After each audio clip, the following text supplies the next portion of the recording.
बिहार में विपक्ष में बीजेपी काफी आक्रामक दिख रही है। लगातार वह नीतीश तेजस्वी सरकार के खिलाफ आंदोलन कर रही है। इसी क्रम में बिहार नगर निकाय चुनाव को स्थगित किया गया है। हाई कोर्ट के आदेश के बाद उसको लेकर बीजेपी ने आम लोगों को हो रही परेशानियों के लिए नीतीश की सरकार को जिम्मेदार ठहराया है, जिसको लेकर बीजेपी के द्वारा मुजफ्फरपुर में मुख्यमंत्री नीतीश कुमार और उप मुख्यमंत्री तेजस्वी यादव का पुतला दहन किया गया है।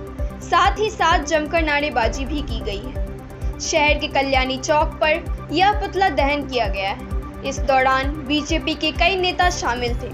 बीजेपी नेताओं ने साफ साफ कहा कि यह सरकार अति पिछड़ा विरोधी सरकार है और सरकार की गलत नीतियों के कारण उपचुनाव को हाई कोर्ट के आदेश के बाद स्थगित करना पड़ा है।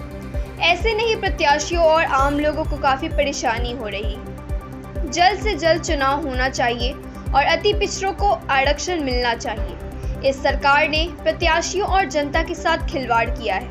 वहीं अगर आगे सड़क से लेकर सदन तक आंदोलन किया जाएगा। राज्य सरकार की गलत नीतियों के कारण जो नगर निकाय चुनाव प्रभावित हुआ है, 4500 अभ्यर्थी जो पूरे बिहार में इस चुनावी मैदान में उतरे थे, उनके भविष्य के साथ और जनता के साथ जो खिलवाड़ किया गया है इस सरकार के द्वारा, उसके खिलाफ आज भारतीय जनता पार्टी बिहार के मुख्यमंत्री और उप मुख्यमंत्री का पुतला दहन पूरे बिहार में कर रही है। इसी में हम लोग आज मुजफ्फरपुर में कल्याणी चौक पे भी हम लोग पुतला दहन का कार्यक्रम किए हैं। लगातार सर्वोच्च न्यायालय के आदेश की अवहेलना करते हुए इस सरकार ने इस चुनाव की घोषणा कर दी, जबकि पूर्व में हमारे जब तारकिशोर जी उप मुख्यमंत्री थे, वो रोस्टर तैयार कराने का फाइल तैयार कराए, कैसे आयोग पिछड़ा आयोग का गठन करके पिछड़ों को आरक्षण देने का जो एक रोस्टर तैयार किए, नीतीश कुमार ने इसकी अवहेलना की और चुनाव की आनन फानन में घोषणा कर दी और लोगों का, जनता का करोड़ों रुपया इस पानी में बह गया है। नीतीश कुमार जताते हैं कि वो ओबीसी और ईबीसी समाज के हितैषी हैं, लेकिन मैं बताना चाहता हूं कि नीतीश कुमार से बड़ा विरोधी ओबीसी और ईबीसी समाज का इस बिहार में कोई नहीं है। और भारतीय जनता पार्टी इसको लेकर के सड़क से लेकर के सदन तक लड़ाई लड़ेगी।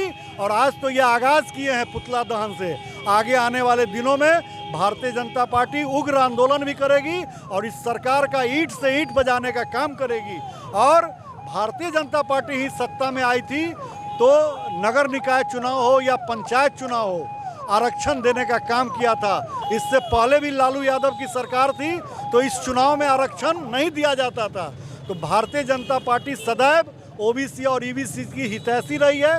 राज्य सरकार से लेकर के केंद्र सरकार तक हम लोग हमेशा इस समाज के उत्थान के लिए सोचते रहते हैं। और आज बिहार की सरकार ने नगर निकाय के अभ्यर्थियों को इस तरह अधर में डाल दिया है, इतना भविष्य अंधकारमय कर दिया है कि लोग बिल्कुल विचलित हो गए हैं। इसलिए हम लोग जल्द से जल्द आरक्षण लागू करते हुए चुनाव हो, इसके लिए आंदोलन करेंगे। और जब तक ये चुनाव नहीं हो जाता है और अति पिछड़ों के आरक्षण का रोस्टर के तहत इसको आरक्षण नहीं दिया जाता है, भारतीय जनता पार्टी आंदोलन करेगी।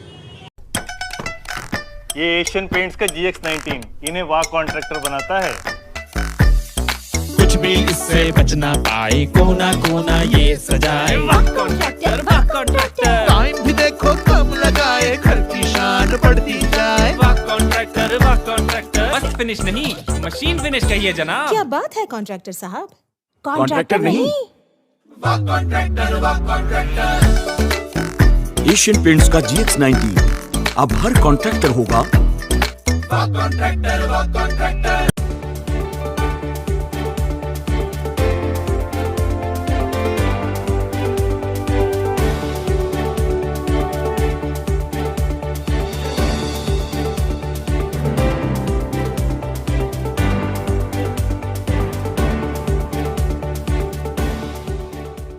बाईस कैरेट हॉलमार्क ज्वेलरी खरीदे सबसे शुद्ध और सबसे किफायती दाम पे। हम हैं हरिप्रिया ज्वेलर्स, पुरानी बाजार, नियर SBI ATM, मुजफ्फरपुर। एक मौका हमें भी दें।